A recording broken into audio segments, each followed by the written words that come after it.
જય હિન્દ જય ભારત. સ્વાગત છે તમારું ગુજરાત સરકારી હબ ચેનલ પર.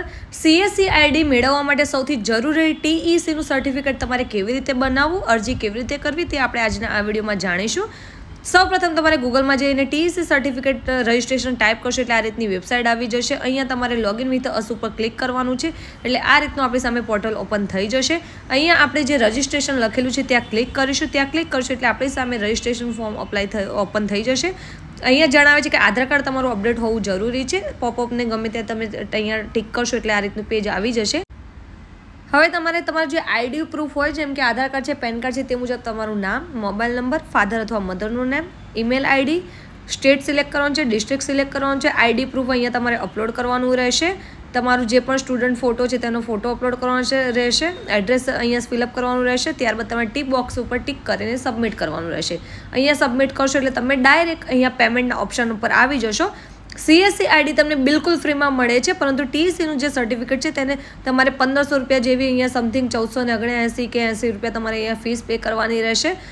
TEC સર્ટિફિકેટ મળશે એટલે CSE ID ઓટોમેટિકલી તમને અહીંયા ફ્રીમાં મળી રહેશે. આપણે પેમેન્ટ અહીંયા પે કરી દઈશું. પેમેન્ટ તમે પે કરી દેશો એટલે તમે નેક્સ્ટ ઉપર લેવલ ઉપર અહીંયા આવી જશો. તમારા જે ઈમેલ આઈડી છે તેમાં તમારું જે પણ TEC સર્ટિફિકેટનું રજિસ્ટ્રેશન છે તેનો ID પાસવર્ડ તમારા ઈમેલ આઈડીમાં આવી જશે. હવે તમે જે ઈમેલ આઈડી આપ્યું હતું તેમાં તમારું જે પણ આ પેમેન્ટ કરશો TEC સર્ટિફિકેટ માટે એટલે તમારું ID પાસવર્ડ આવી ગયું હશે. તેના દ્વારા તમારે હવે અહીંયા લોગિન કરી લેવાનું રહેશે. લોગિન કરી લેશો એટલે આ રીતનું તમારી સામે અહીંયા પેજ ઓપન થઈ જશે. અહીંયા તમારે એક્ઝામ આપવાની હોય છે. અહીંયા તમને લર્નિંગ પણ આપે છે એટલે કે તમને વિડીયો દ્વારા પણ તમારા જે પણ અહીંયા એક્ઝામમાં ક્વેશ્ચન પૂછાતા હોય છે. ઓનલાઈન એક્ઝામ આપવાની હોય છે. MCQ આવે છે જે રીતે એક ક્વેશ્ચન હોય છે અને 4 ઓપ્શન હોય છે. હવે જે આ કયા ક્વેશ્ચન હોય છે તે ટોટલ અહીંયા 10 અલગ અલગ સિલેબસ આપવામાં આવેલો હોય છે. સાઈડમાં તમે જોઈ શકો છો લર્નિંગવાળું જે ઓપ્શન છે ત્યાં તમે ક્લિક કરશો એટલે અહીંયા તમને અલગ અલગ PDF પણ જોવા મળી રહેશે, વિડીયો પણ જોવા મળી રહેશે. તેના દ્વારા પણ તમે અહીંયા અભ્યાસ કરી શકો છો. ઇંગ્લિશ, હિન્દી, ગુજરાતી અલગ અલગ લેંગ્વેજમાં તમને અહીંયા મળી રહેશે. તમારે તે અભ્યાસ કરવાનો રહેશે. ત્યારબાદ તમારે હવે સ્ટાર્ટ એક્ઝામ ઉપર અહીંયા ક્લિક કરવાનું રહેશે. અહીંયા તમારે ટોટલ 10 એક્ઝામ આપવાની રહેશે એટલે કે અલગ અલગ એક એક્ઝામમાં 10 પ્રશ્ન રહેશે. એ રીતે તમારે અહીંયા એક્ઝામ આપવાની રહેશે. જે અહીંયા તમને પ્રશ્ન દેખાયા હતા તમારા અભ્યાસમાં તે જ પ્રશ્નો અહીંયા આવશે. તમારે લાઈવ એક્ઝામ આપવાની રહેશે. તમે અહીંયા નીચે તમને લખેલું આવશે સ્ટાર્ટ એક્ઝામ, ત્યાં તમે ક્લિક કરશો એટલે તમારી જે પણ એક્ઝામ છે તે શરૂ થઈ જશે. હવે એક વસ્તુ ખાસ ધ્યાન રાખવાનું છે, તમારો જે કેમેરો છે એ કેમેરો ઓપન થઈ જશે એટલે કે તમે સ્ટાર્ટ એક્ઝામ ઉપર ક્લિક કરશો એટલે તમે લેપટોપ કે મોબાઈલ દ્વારા જ્યાં પણ તમે એક્ઝામ આપતા હો તે તમારો કેમેરો ઓપન થઈ જશે. તમારે બિલકુલ તમારા જે પણ કેમેરો છે તેની સામે બેસીને તમારે આ એક્ઝામ આપવાની છે. તમે એક્ઝામ આપશો અને દરેક પ્રશ્ન તમારા સાચા થઈ જશે. અહીંયા તમારે ટોટલ જેમ કે 50 પ્રશ્નો હોય તો તેમાંથી તમારે 25 પ્રશ્નો તમારા આન્સર સાચા હોવા જરૂરી છે. તો તમારું જે સર્ટિફિકેટ છે તે તમને મળી રહેશે. ઓનલાઈન તમારે એક્ઝામ આપવાની છે. કોઈ પણ જગ્યાએ બેસીને તમે આ એક્ઝામ આપી શકો છો તમારા મોબાઈલ થ્રુ કે લેપટોપ થ્રુ.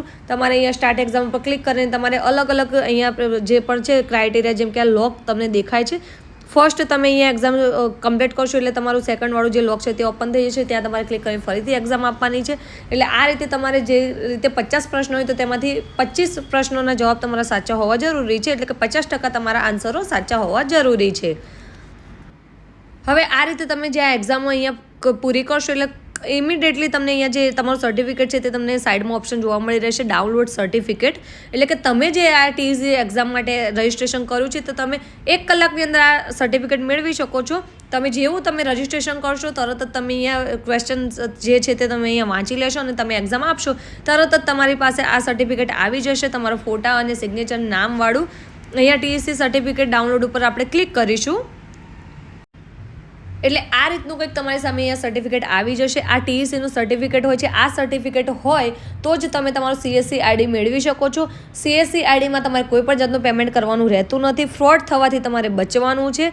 આ જે સર્ટિફિકેટ છે તેને તમારે ડાઉનલોડ કરી લેવાનું છે. ડાઉનલોડ કરી લેશો એટલે જે રીતે આપણે અગાઉના વિડીયોમાં જોયું હતું કે CSE ID કેવી રીતે રજિસ્ટ્રેશન કરવું ત્યાં તમારે આ સર્ટિફિકેટને અપલોડ કરવાનું રહેશે. એટલે આ રીતે તમે જે પણ CSE ID છે એ મેળવી શકો છો. ઘરે બેઠા તમે પોતાનો બિઝનેસ કરી શકો છો. તમે પોતાના તમારા માલિક બની શકો છો.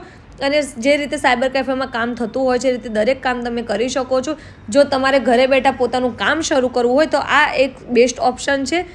એપ્લિકેશન કરવામાં તમને કોઈ પણ જાતનો પ્રોબ્લેમ આવે, કોઈ પણ જાતનો સવાલ થાય તો તમે જરૂરથી અમને કમેન્ટ બોક્સમાં કમેન્ટ કરી શકો છો. આ વિડીયો પસંદ આવ્યો હોય, માહિતી ઉપયોગી લાગી હોય તો વિડીયોને જરૂરથી લાઇક કરી શકો છો.